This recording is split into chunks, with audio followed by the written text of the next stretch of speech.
Apakah itu Yago atau orang lain yang hadir? Mereka semua memiliki pemikiran mereka sendiri saat ini. Setelah mendengar transmisi suara Yago untuk pamer, ekspresi wajahnya berbeda. Terutama ketika mereka melihat penampilan Yago seperti aku siap untuk melihat lelucon Tuhan. Hati semua orang sedikit tegang.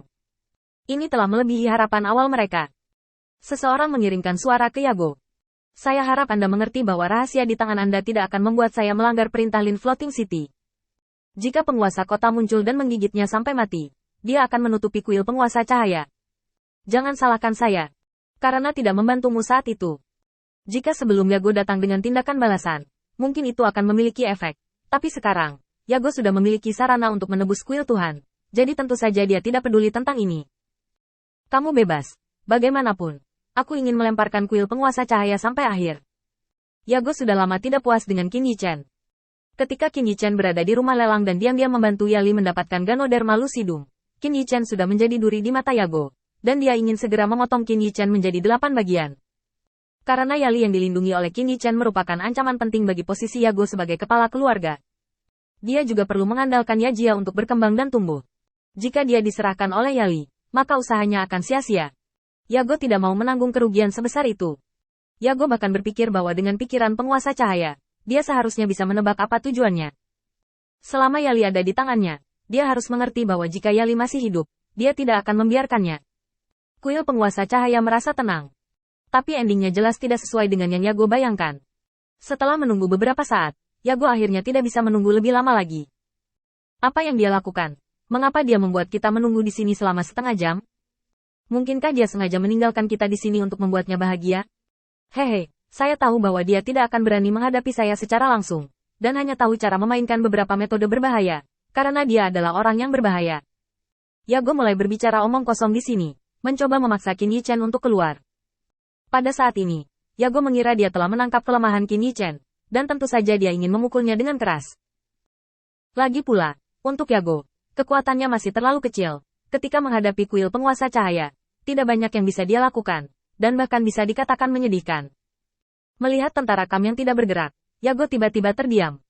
Sangat anomali. Menurut pengalaman mengirim orang ke sini untuk membuat masalah 2 hari yang lalu, informasi apapun yang tidak menguntungkan bagi penguasa cahaya akan dimarahi oleh seseorang. Tetapi sekarang, tidak ada siapa-siapa. Dan biarkan saja, sama sekali tidak ada artinya untuk menatap matanya sama sekali. Ini bukan lagi frustrasi. Tingkat ketidakpedulian ini, dalam pandangan Yago, sudah merupakan penghinaan terhadap kepribadiannya. Semakin dia melihatnya, semakin dia merasa ada sesuatu yang salah. Dia melangkah ke gerbang Kam dan meraih baju besi orang percaya berbaju putih itu. Katakan padaku mengapa kamu tidak membantah hari ini. Orang percaya itu hanya tersenyum. Tuan Guangzhou baru saja menjelaskan, jangan repot-repot dengan anjing itu. Mengatakan itu, orang percaya itu mengulurkan tangannya, mematahkan tangan Yago dari baju besinya, dan menjentikkannya dengan lembut. Waspadai tindakan Anda dan konsekuensi yang harus Anda hadapi.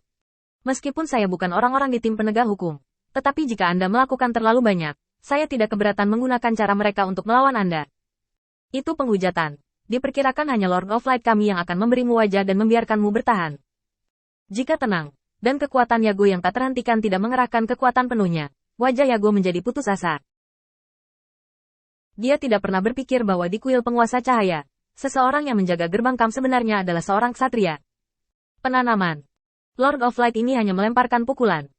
Menekan ketidakpuasannya, Yago menggerakkan pergelangan tangannya. Baiklah, aku tidak menyangka kamu memiliki kekuatan seperti itu. Apakah kamu punya ide untuk mengubah keyakinanmu? Tuhan, saya juga tahu beberapa. Pada saat itu, saya akan memperkenalkan Anda pada Thor yang sangat kuat. Jangan khawatir, selama kucing berkaki 3 itu adalah tuannya, aku tidak akan pernah berani membalas dendam padamu. Dengan metodenya, dia tidak bisa menahan orang sama sekali. Yago membuat janji di sini, tetapi orang-orang percaya yang menjaga Kam mengabaikannya sama sekali. Apa yang ditaklukkan oleh penguasa cahaya bukanlah kekuatan, melainkan iman. Apa yang mereka ikuti bukan lagi pengetahuan tentang dunia biasa ini, tetapi keyakinan sejati. Selama mereka bergabung dengan tulus, mereka dapat memulai jalan baru dengan penguasa cahaya. Tepat ketika Yago hendak mencoba lagi, suara yang familiar datang dari perkemahan. Bagaimana dengan anjingnya? Orang-orang percaya menoleh ke Qin Yichen dengan tajam. Aku telah melihat penguasa cahaya. Qin Yichen melambaikan tangannya dengan tenang, memegang serigala kayu di lengannya, menggosok kepala anjingnya, dan berjalan keluar perlahan. Sayang sekali Yago tidak tahu. Dia pikir Qin Yichen mengejeknya, dan dia tiba-tiba marah, dan nilai kemarahannya langsung penuh. Belum lagi tuan kota dari kota terapung Lin. Bahkan tuan kota dari kota pemurnian Beiyun tidak akan berani mengatakan itu tentang dia. Bagaimana sebuah keluarga bisa bersaing dengan kota terapung? Oleh karena itu, banyak keluarga yang diam-diam membentuk aliansi. Di antara orang-orang yang datang bersama Yago hari ini, banyak dari mereka adalah sekutu rahasianya, kehormatan dan aibnya. Dalam kasus perluasan kekuatan keluarga seperti itu, Floating Void City benar-benar tidak memiliki cara yang baik untuk mengambilnya, dan hanya bisa menutup mata.